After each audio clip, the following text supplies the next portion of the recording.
March 19th, 1943. North Atlantic, 400 miles south of Iceland. The water temperature was 38 degrees Fahrenheit.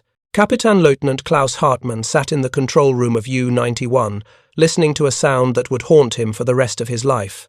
Ping, ping, ping. The destroyer above them had acquired contact, and it wasn't letting go.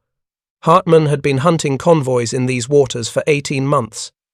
He'd sunk 7 merchant ships. He'd survived 4 depth charge attacks. He knew the patterns. The Allies would get a momentary contact, lose it, circle back, waste dozens of charges on empty water. But this was different.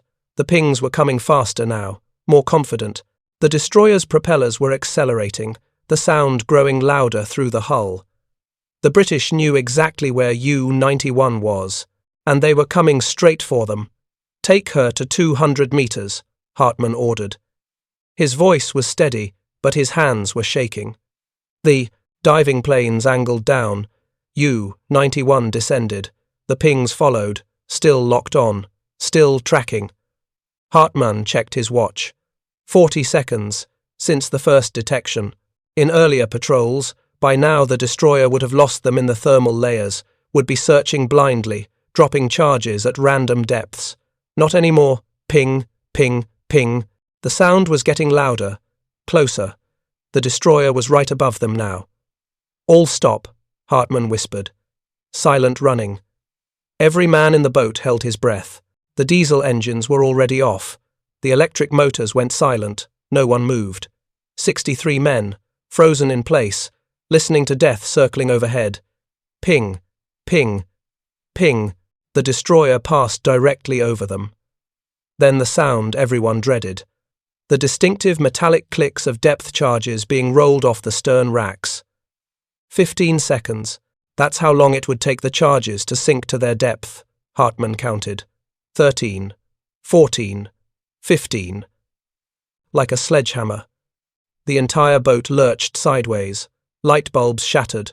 Cork insulation rained down from the ceiling. A young seaman vomited from the shockwave. Then the second charge. Closer. The hull groaned, a sound like the boat was screaming.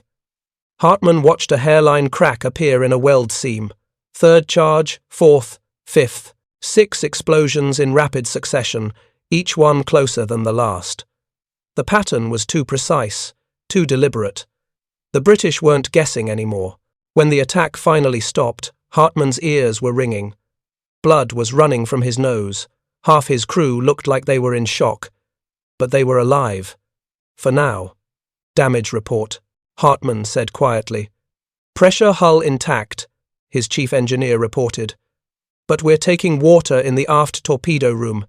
Electrical systems are failing. Both periscopes are jammed." Hartmann nodded slowly. They could patch the leaks. They could work around the electrical damage. But the periscopes without periscopes, they couldn't navigate, couldn't identify targets, couldn't fight.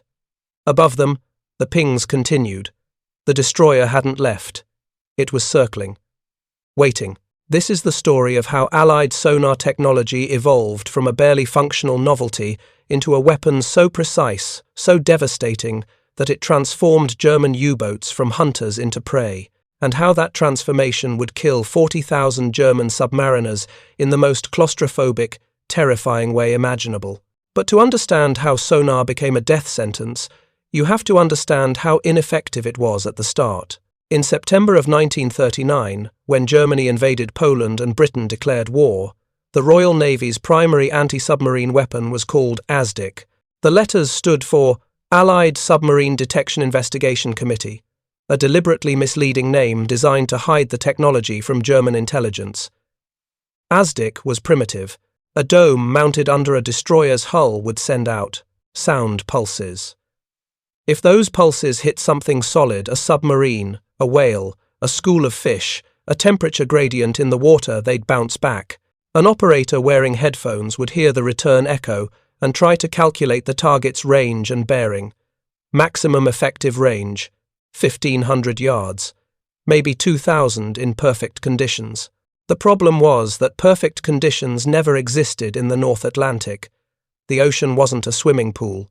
It was a constantly changing environment with temperature layers, salinity variations, and weather patterns that bent sound waves in unpredictable ways. A U-boat commander who understood these factors could disappear completely. Dive below a thermal layer, a boundary where warm surface water met cold deep water, and the ASDIC beam would reflect off the layer instead of penetrating it. The U-boat would vanish from the destroyer's screens like it had never existed. British destroyer captains knew this. German U-boat captains knew this. The first 2 years of the war became a chess game, played with physics and probability. And Germany was winning. Between September 1939 and December 1941, German U-boats sank over 1,200 Allied merchant ships. The submarines operated in wolf packs, coordinating attacks on convoys, overwhelming escorts through sheer numbers. British countermeasures were inadequate. Depth charges had to be set manually before being dropped. By the time a destroyer captain estimated a U-boat's depth, set his charges, and dropped them, the submarine had already moved. The charges would explode harmlessly behind or beside their target. U-boat crews became confident. Experienced commanders developed reputations. Gunther Prien sank the battleship Royal Oak inside the supposedly impregnable Scapa Flow anchorage. Otto Kretschmer alone sank 44 Allied ships. These men were treated as heroes in Germany, featured in propaganda films, given medals by Hitler himself. But in the research laboratories at the British Admiralty's Scientific Division, a revolution was beginning. The man leading it was Professor Patrick Blackett, a physicist who'd won the Nobel Prize for his work on cosmic rays. Blackett wasn't a naval officer. He'd never served on a destroyer. He approached anti-submarine warfare the way he approached any scientific problem, by collecting data, analyzing patterns, and finding solutions through mathematics. Blackett assembled a team that included mathematicians, physicists, and engineers. They studied every depth charge attack, every ASDIC contact, every U-boat sinking. They interviewed destroyer captains. They analyzed German tactics, and they identified 3 critical problems. First, ASDIC range was too short. 1,500 yards gave U-boats too much room to maneuver. By the time a destroyer detected a submarine and closed to attack range, the U-boat had already changed course and depth. Second, ASDIC beams were too narrow. The sound pulse covered a cone only about 15 degrees wide.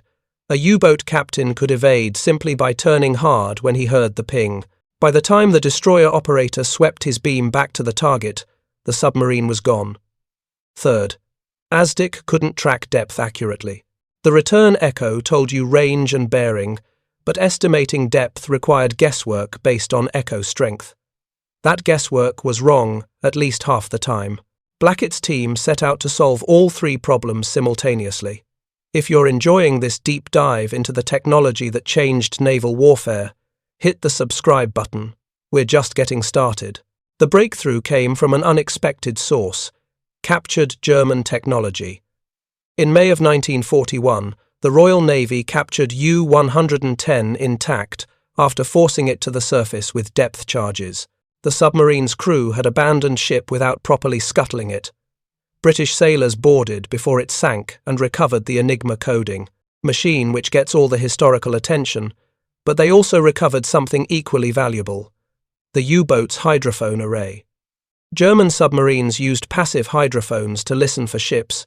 These hydrophones were significantly more sensitive than anything the British had. More importantly, they were arranged in arrays that allowed operators to determine not just the direction of a sound, but its precise bearing using triangulation. British scientists reverse-engineered the hydrophone design and applied the same principles to active sonar. Instead of a single ASDIC transducer sending out one narrow beam, they designed arrays with multiple transducers that could send out wider beams and receive more detailed return information. The new Type 144 ASDIC, introduced in late 1941, had 3 major improvements. Maximum range increased from 1,500 yards to 3,500 yards, more than double. Beam width increased from 15 degrees to 45 degrees, making it much harder for submarines to slip out of detection. And most critically, the new arrays could measure the Doppler shift in return echoes. When a submarine was moving toward or away from the destroyer, the frequency of the return ping would shift slightly, just like the pitch of a train whistle changes as it passes you. By measuring that shift, operators could calculate not just where the submarine was, but which direction it was moving and how fast. For the first time, destroyers could track submarines with real accuracy, but 3,500 yards still wasn't enough. U-boats could still dive deep and slip away, so the scientists kept pushing.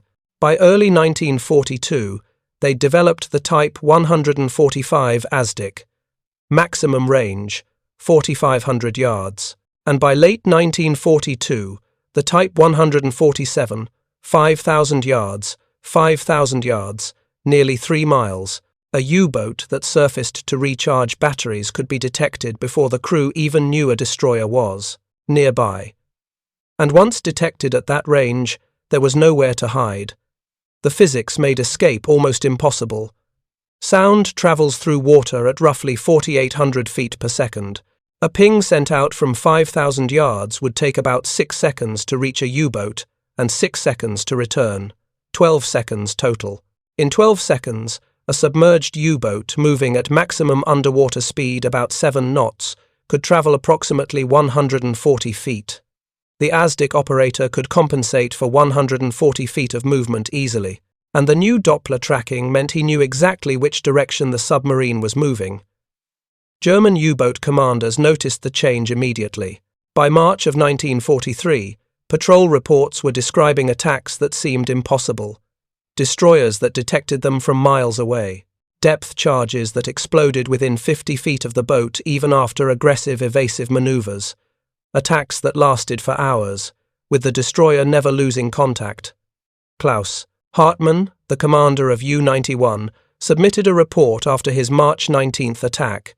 The British have developed a new detection device with range far exceeding previous capabilities. Evasive diving no longer guarantees safety. Recommend immediate reassessment of all operational procedures. The report was filed with dozens of others saying the same thing. German naval intelligence initially dismissed them. The scientists said 5,000 yards sonar range was impossible. The British couldn't have made that kind of leap forward. But the sinking statistics told a different story. Before we go further, let's talk about what it was actually like to be hunted by this new sonar. Imagine you're inside a steel tube, 200 feet underwater. The tube is about 20 feet wide and 200 feet long. 63 men are packed inside with you. The air is thick with the smell of diesel fuel, unwashed bodies, mold, and the chemical smell of the carbon dioxide scrubbers that keep you from suffocating. You can't see anything except the dim red glow of emergency lights. The regular lights are off to save battery power. You're running silent, which means the electric motors are turned off. Without the motors, there's no ventilation. The temperature is either freezing or sweltering depending on whether you're in the North Atlantic or Mediterranean. Right now, you're in the North Atlantic. It's cold. You haven't seen daylight in 3 weeks. You haven't taken a real shower in a month. You sleep in a bunk the size of a coffin, if you're lucky enough to have a bunk. Junior crewmen sleep on the deck, on top of torpedo crates, anywhere they can find space. And then you hear it. That sound. Ping. It's not particularly loud, just a metallic click echoing through the hull. But every man on the boat knows what it means. Someone up there is looking for you, actively hunting you with sound waves that penetrate the water like X-rays. Ping. The sound is coming faster now. That means the destroyer has a contact. Could be you, could be a thermal reflection, could be a school of fish. But they're investigating. Your commander orders the boat deeper, 200 meters, 250. The pressure hull groans.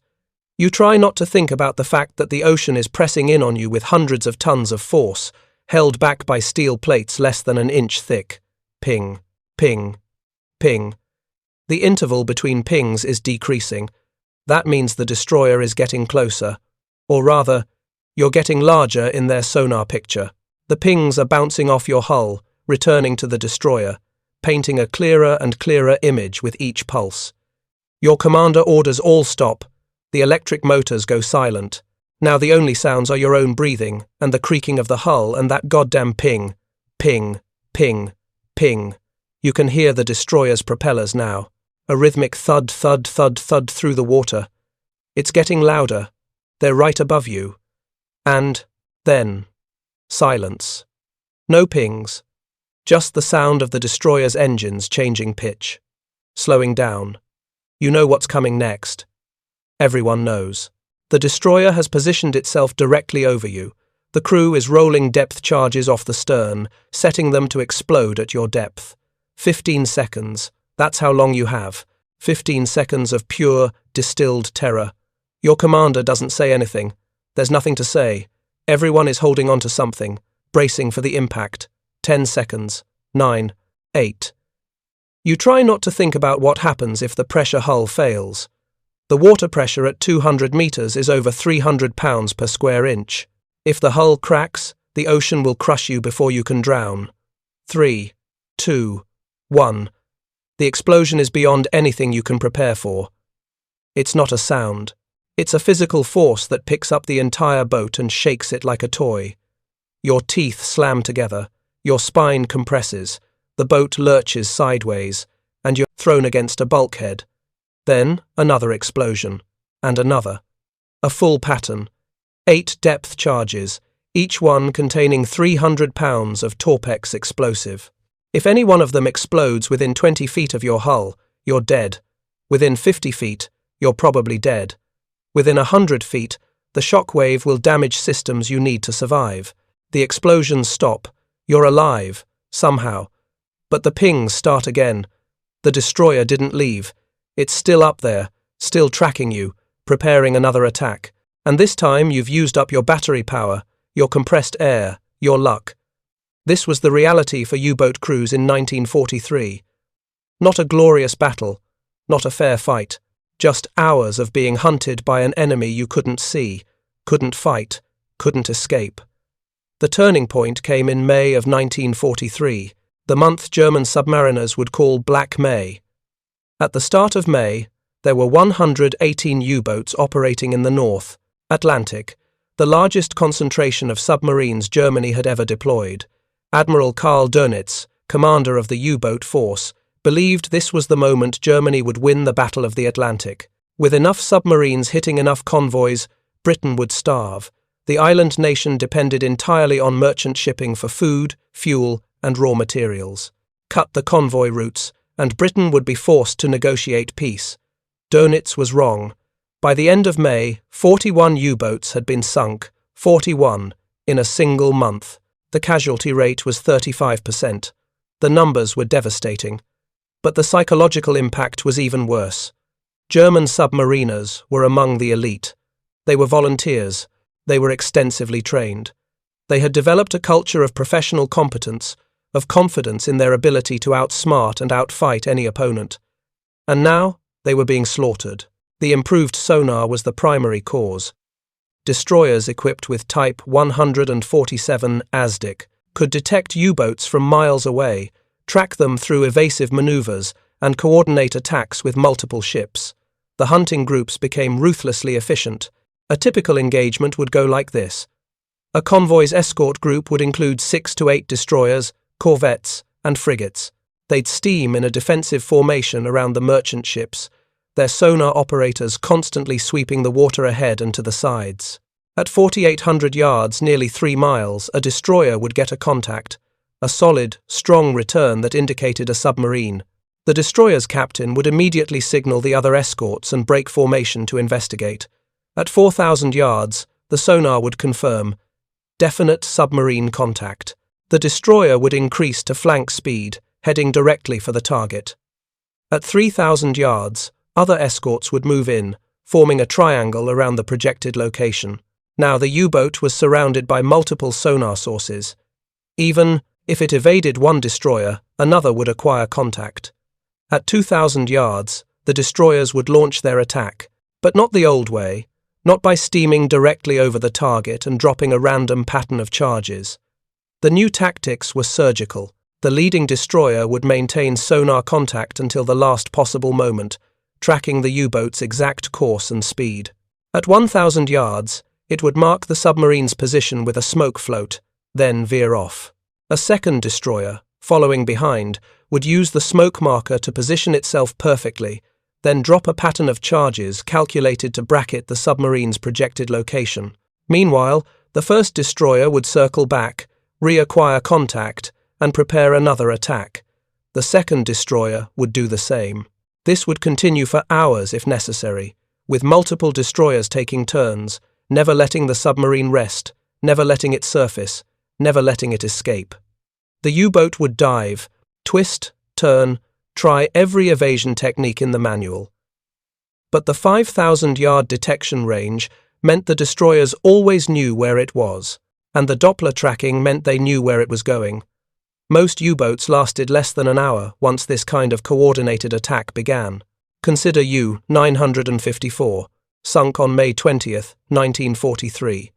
The boat was detected by HMS Jed at 4,600 yards while trying to approach convoy HX-239.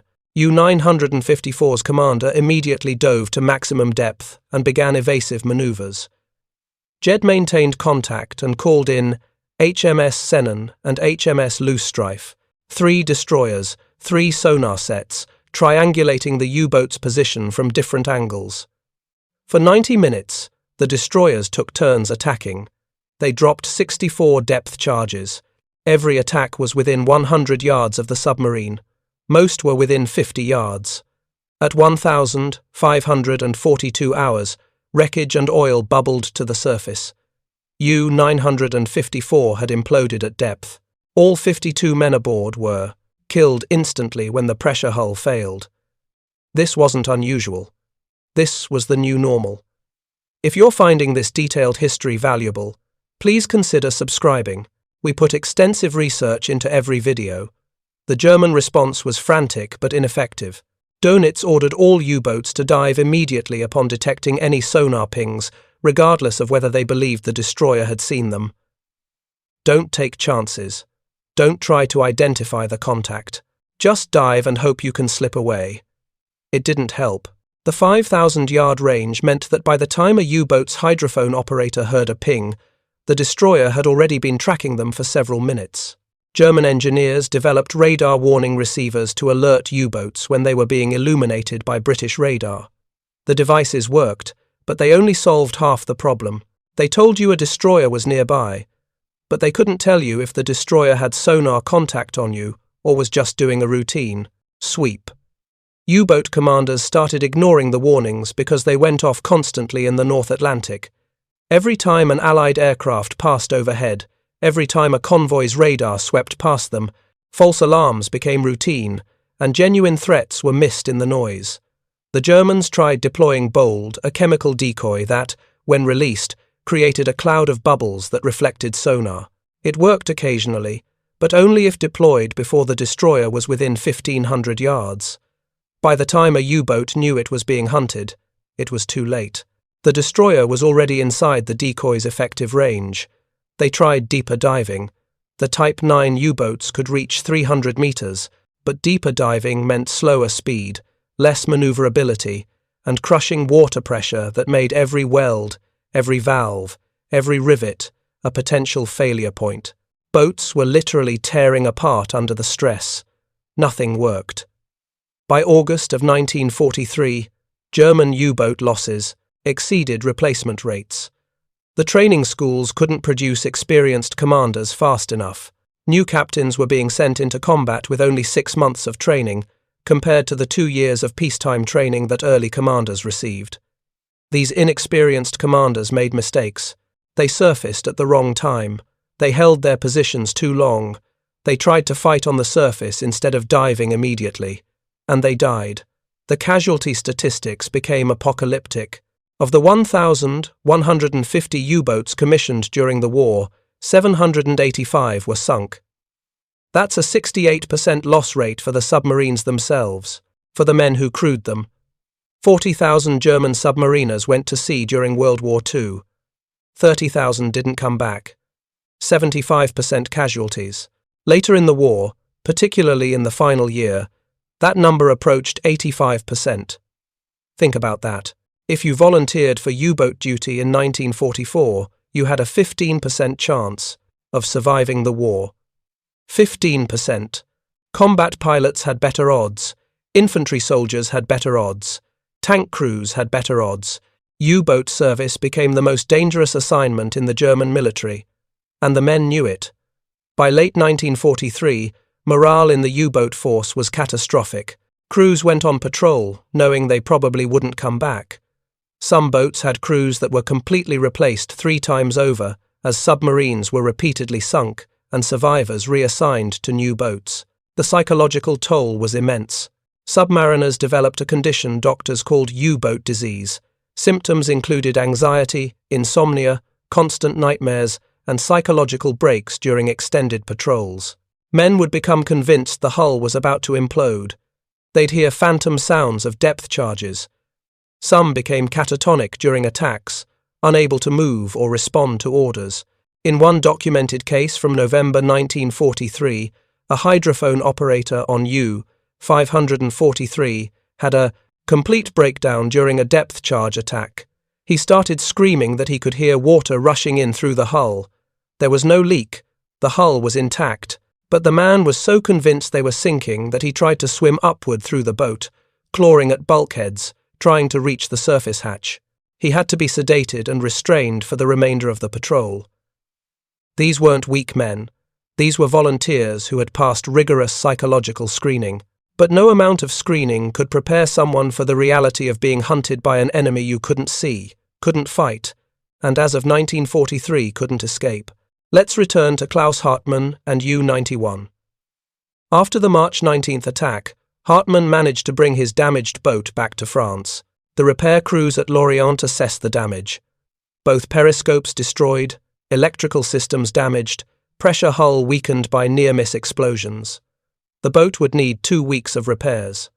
Hartmann's crew would get shore leave. During that shore leave, Hartmann met with other U-boat commanders. They compared notes, shared experiences. Every single commander reported the same thing. The British had a new weapon.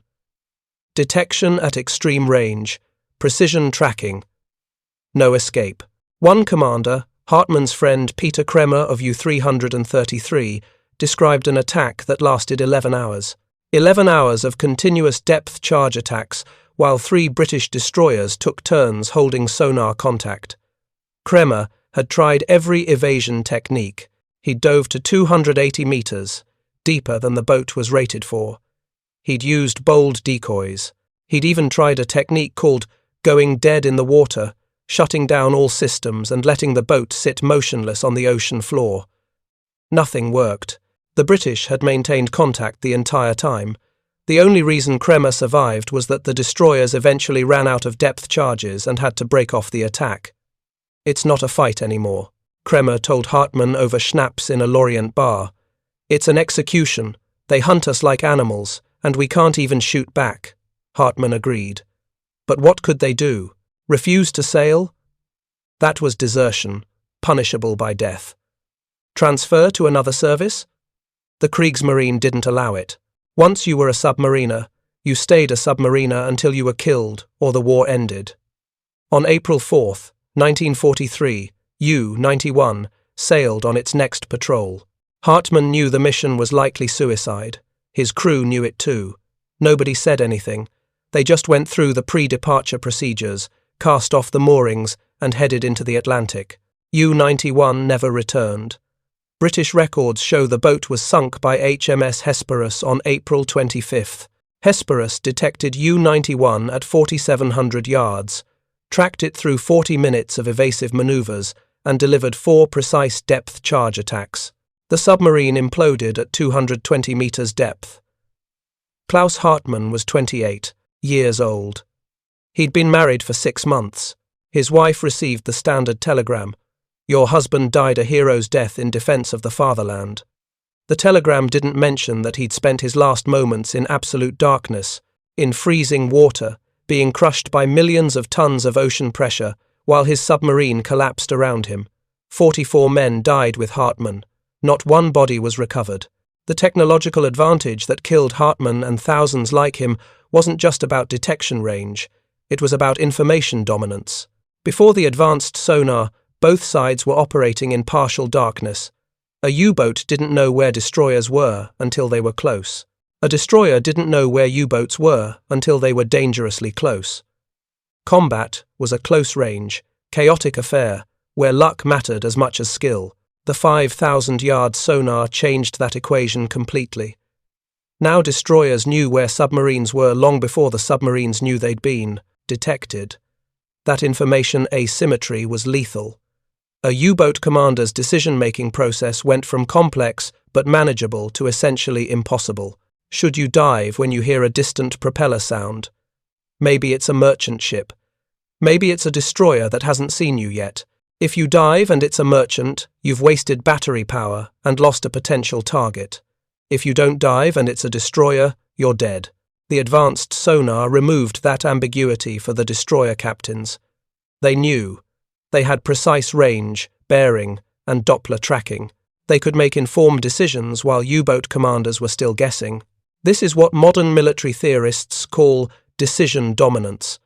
The side with better information makes better decisions faster, and in combat, better decisions compound. Each good decision gives you more options. Each bad decision eliminates options. Eventually, one side has all the options and the other side has none. By mid-1943, German U-boats had no options. They could dive and hope the destroyer passed them by, but the 5,000-yard range made that unlikely. They could run on the surface and try to outpace the destroyer, but U-boats were slower than destroyers. They could fight on the surface, but a submarine's deck gun against a destroyer's main battery was suicide. So they dove. And they died. The statistics tell the story more clearly than any narrative. In 1942, before the advanced sonar was widely deployed, it took an average of 250 depth charges to sink a U-boat. By late 1943, that number had dropped to an average of 64 charges. The efficiency increase was over 300%. Some sinkings required even fewer. U-175, sunk in April 1943 by USS Spencer, was destroyed with 36 depth charges, delivered in 3 patterns over 22 minutes.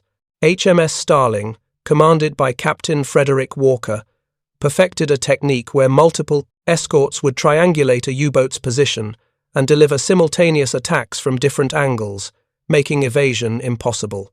Using this method, Starling and her sister ships sank 6 U-boats in a single patrol, using an average of 42 charges per kill. The German naval staff analyzed these numbers and reached a conclusion that was both obvious and devastating. The U-boat campaign was no longer sustainable.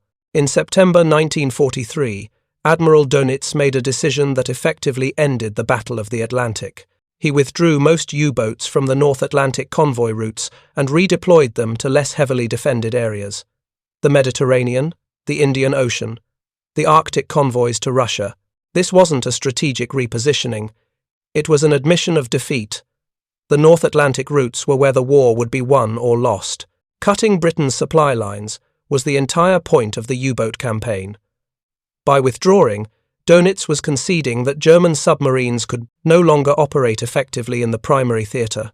The British didn't even have to declare victory. The Germans had declared their own defeat. But the story doesn't end there, because even after withdrawing from the North Atlantic, U-boats continued dying at catastrophic rates. The advanced sonar spread to every Allied navy. American destroyers got it. Canadian corvettes got it. Even the smaller submarine chasers and patrol craft got simplified versions. Everywhere German U-boats went, they encountered the same lethal precision, detection at miles range, tracking through evasive maneuvers, coordinated attacks that gave them no chance to escape. In the Mediterranean, where U-boats had operated with relative impunity in 1942, losses spiked to over 60% by late 1943. The confined waters made evasion even harder. There were no deep trenches to hide in, no thermal layers to duck under, just shallow water and multiple destroyers with overlapping sonar coverage. In the Indian Ocean, where Dönitz had hoped the vast distances would provide some safety, U-boats found that even merchant ships were now equipped with sonar, not the advanced 5,000-yard systems, but older models that were still effective at close range. U-boats that surfaced to attack merchants at night were being detected and evaded. By the time the submarine maneuvered into position for a torpedo shot, the merchant had called for help and destroyers were inbound. The Arctic convoys were the worst. The water was so cold that sonar worked even better. Sound travelled faster through the frigid water, with less distortion and interference. British destroyers, escorting convoys to Murmansk and Arkhangelsk, achieved detection ranges of 5,400 yards, further than in any other theatre.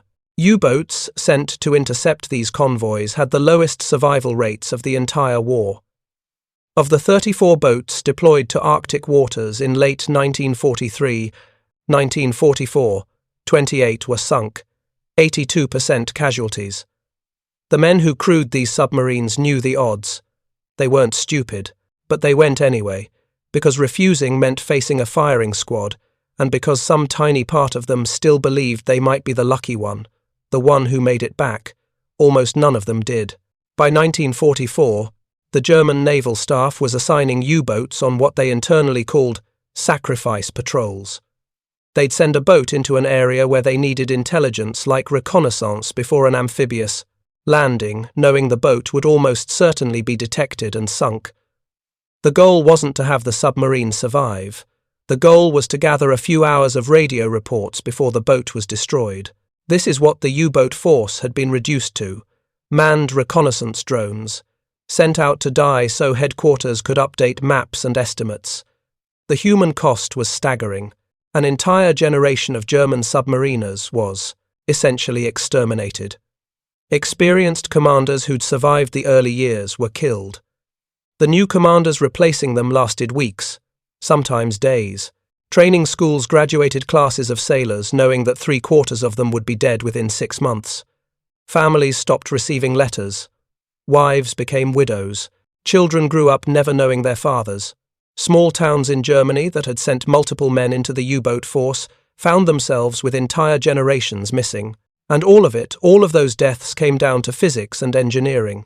Sound waves travelling through water, transducer arrays measuring Doppler shifts, triangulation algorithms calculating precise positions. The men who died in U-boats weren't killed by enemy action in any traditional sense.